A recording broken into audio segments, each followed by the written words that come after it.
నేను ఏదో పెద్ద పాపమే చేసి ఉండవచ్చు, ఆ పెద్ద పాపానికి తగినంత ఫలితాన్ని మాత్రం నాకు ఇవ్వకండి.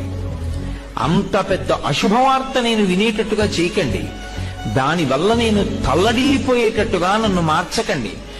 జీవితాంతం ఏడవలసినంత పెద్ద పెద్ద శిక్షలు నాకు వెయ్యకండి. మరి నీ పాపం ఎలా పోతుంది? నన్ను అనుగ్రహించండి.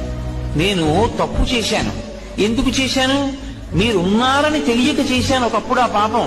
ఇప్పుడు తెలుసుకున్నాను మీరున్నారని, కాబట్టి నేను చెయ్యను. ఇప్పుడు నేను ప్రయత్నపూర్వకంగా ఏ తప్పు చెయ్యట్లేదు, కానీ అప్పుడు చేశాను.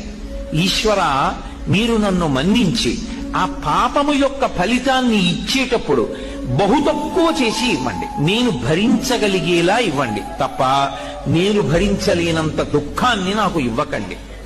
ఇది నోటితో అడగక్కర్లేదు. ఈశ్వరుణ్ణి ప్రార్థన చేస్తాడు. వాడొకడు ఉన్నాడన్న నమ్మకం